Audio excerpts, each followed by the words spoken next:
getting ready for bed. So, I'm not going to take a bath for tonight.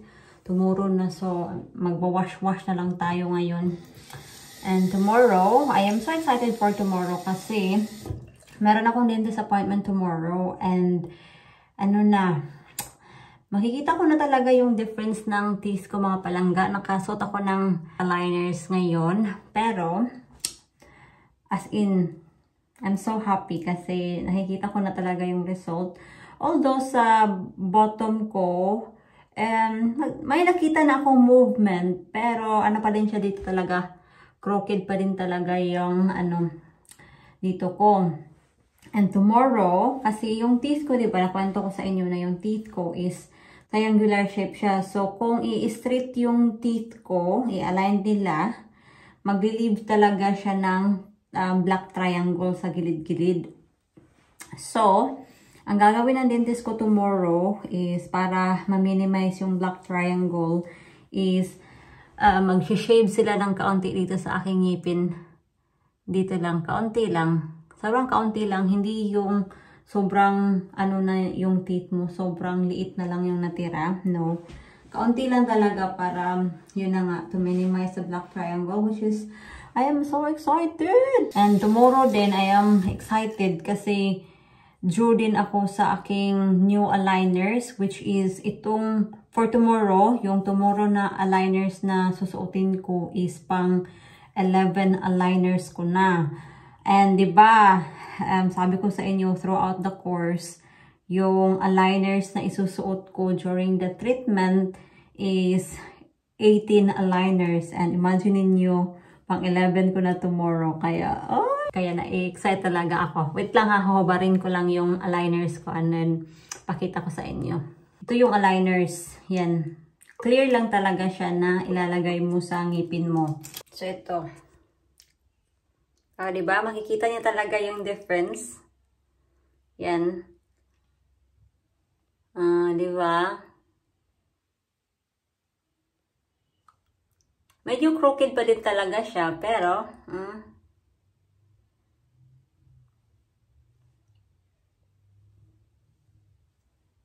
hindi na siya nakausli mga palangga. And dito sa bottom teeth ko, can you see that? That's a black triangle. Ang laki ng aking black triangle dito, which is understandable naman. Kasi yung shape ng teeth ko, triangular shape talaga siya. Pero don't worry, we will fix that. So yeah, I'm happy kasi malapit na tayo matapos sa aking treatment and I just want to see the finished result. Feeling ko naman worth it yung treatment kasi talaga, growing up, yung teeth ko naman talaga is isa siya sa mga insecurities ko. But then, kung may ipapagawa man ako sa sarili ko, way back nung teenager ako, yung pinakalas na ipapagawa ko is yung ngipin ko. Kasi, when I was a teenager kasi, bullied na talaga ako sa aking skin color, yung hair ko. Kasi yung hair ko kasi sobrang thick, kulot, and buhaghag. So, ayun, nabubuli ako dyan. So, nung teenager ako, lumaki talaga ako ba knowing na white is beautiful. Yun yung parang na ko sa utak ko ba, yun yung nabaon sa utak ko na pag maputi ka, maganda ka. But now na ngayon nandito ako, I'm happy with my color and doon lang talaga parang eminent sa akin na ipagawa yung ngipin ko nung nag-social media ako kasi doon parang na-pick talaga nila na crooked yung teeth ko. Although I'm happy sa health ng teeth ko, I'm happy sa ngipin ng kulay ng ngipin ko, happy ako. But yes, I can admit na crooked yung teeth ko and change ko or nag-start ako sa treatment not for the basher kasi sila talaga yung nagsasabi na, uy, ang crooked ang ngipin mo, ang pangit-pangit ng ngipin mo. Gustong-gusto ko talaga ipagawa pa way noon, pero I don't have the means. So, nung natapos na ako sa pag-aaral ko, natapos ko na yung mga priorities ko, hindi naman natapos, but unti-unti ko na silang natutupad ba. So sabi ko sarili ko, I think, ano naman, it's time na, ano ba, I can have something for myself. Well, which is, nagigilty pa din ako. But I think it's normal ba na nagigilty ka kasi, of course, pag breadwinner ka, yung ano mo ba, parang responsibilidad mo is bigay ka lang ng bigay para sa kanila and parang nakakalimutan mo na yung sarili mo. That's why sometimes you need to remind as well na you need to have something for yourself, which is that's why naglakas loob ako ba na mapagawa ng aking ngipin. Kasi medyo may kamahalan talaga yung Invisalign. Pero sulit talaga, I would say, kasi mabilis yung treatment. So, kung curious kayo kung paano huhugasan yung Invisalign mo, ito, tinutoothbrush mo.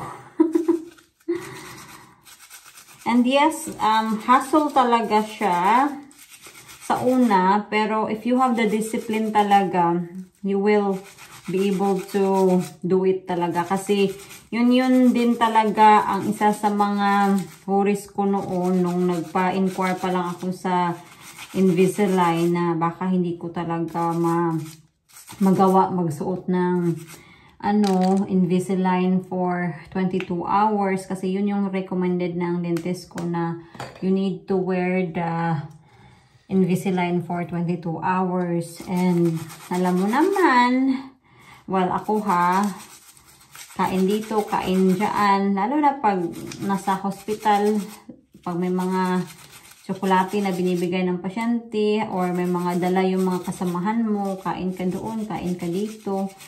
But now, nung nag-start talaga akong magsuot ng Invisalign ko, parang nadisiplina talaga ako ba. I learned to say no. I will have that later. Minsan, tinatawanan nga ako ng mga katrabaho ko kasi sabi nila na it's good niya na meron kang Invisalign, or niluluko nga nila ako na magpapagawa sila ng Invisalign para hindi na daw sila kakain. Kasi dapat kasi pag kumakain ka, tatanggalin mo yung Invisalign mo, and then before mong isuot ulit, kailangan mo mag-toothbrush. Well, depende na yan sa'yo, pero mas prefer ko mag-toothbrush kasi para malinis yung feel ng ngipin mo ba. Hello mga loves, good morning. Another day. So nandito na ako sa town. Nakadaan na din ako sa pharmacy. And then ngayon naman, kailan natatapos yung parking ko? 12:52. Ngayon naman, maglalakad tayo sa isang building para kunin yung aking ID badge. Meron naman silang parking doon, pero limited yung parking ba? Kaya maglalakad na lang ako.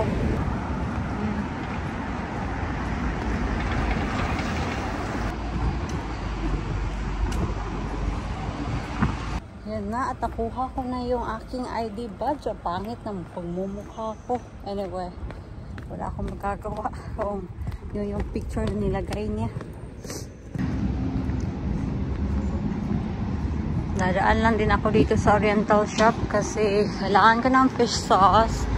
Bibili tayo ng ampalaya. So, meron silang ampalaya.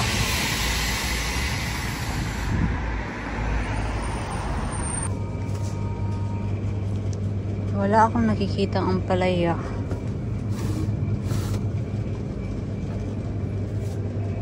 Wala talaga. No, nothing. Ay, sayang. Wala. Anyway, sana yung fish sauce nila dito.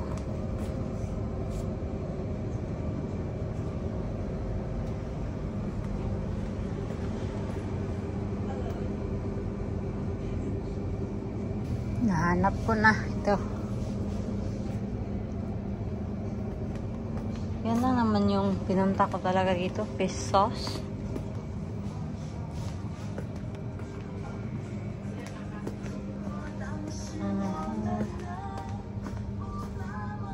Tingnan natin sa snack section nila. Kung meron ba tayong makita na masarap.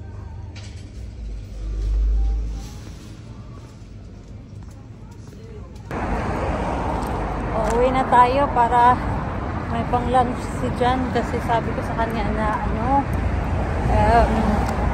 I will be home before your lunchtime. Ano na ngayon? 11:24.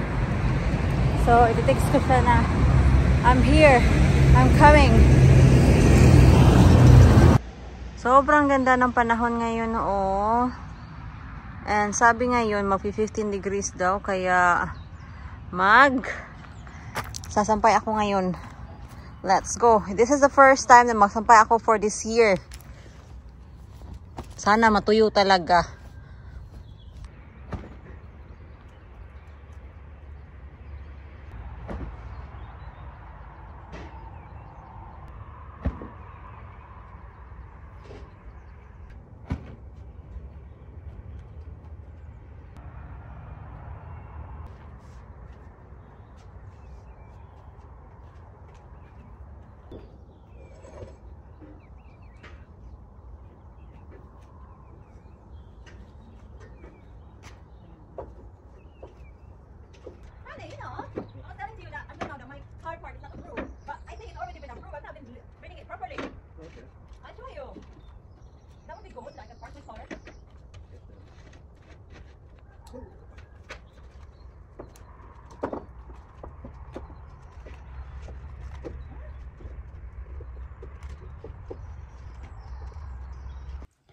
I forgot to give you an update, mga loves, after I went to my dentist the other day. So, as I said to you at that time that they will shave a little bit of my teeth. So, ito na. Yan.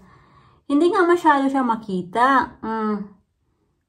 Nakita niyo yan na may gap na dito sa harapan ng teeth ko.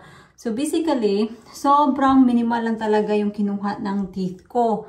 So, the aim for that is just to close yung black triangle sa harap ng ngipin ko. And nag-shave din sila dito ng kaunti. And dito. And dito din. So, para mag-ganon yung teeth ko talaga ba. And yung teeth ko kasi, nung inalign nila yung ngipin ko, nag-move outward siya. So, ngayon na kinuhanan na siya ng kaunti, hopefully, mag-push back siya ng kaunti ba. So, hopefully, next month, mag-close na tong ano natin dito, gap sa front teeth natin. Hindi talaga siya masyadong kita. Yan, oh. Sa malapitan lang, yan. Sa baba, hindi nila kinuhanan. Although, sinabi ko talaga sa dentist ko na dito, I will suffer a big black triangle. Pero, sabi na maglalagay daw sila ng composite banding para ma-minimize lang yung black triangle dito. Kaya, yeah. It's getting better. Yan, diba? O, siya na. Mag-aano na tayo sa ating sinampay, uy. Kolekta na natin yun. In fairness, sobrang ganda talaga ng panahon ngayon. So, hopefully yung sinampay natin kanina, natuyo. I'm sure natuyo yun. Oh yes, tuyong-tuyo. Kukunin na natin to before na magiging cardboard to. Kasi diba, pag sobrang init, and pag towel yung sinampay mo, ay nako, yung towel mo parang cardboard. Dahil sa sobrang tigas. Ito na yung ating sinampay. So, tuyo na naman sila pero malamig sila ba? So, I'm just gonna let them air out dito. And manonood tayo ng TV while waiting na maluto yung ating hapunan. And alam niyo ba mga palangga, I have a good news. Yes, meron tayong good news mga palangga. Despite na sinusubok tayo ng panahon ngayon, meron tayong good news. Diba nakwento ko sa inyo na nag-apply ako ng parking permit sa hospital. And yes, na-approve siya mga palangga. So makapag-park na talaga ako sa hospital. So, thank you Lord talaga. Para hindi na masyadong malayo yung lalakarin ko. Ano ba yung magandang panoorin?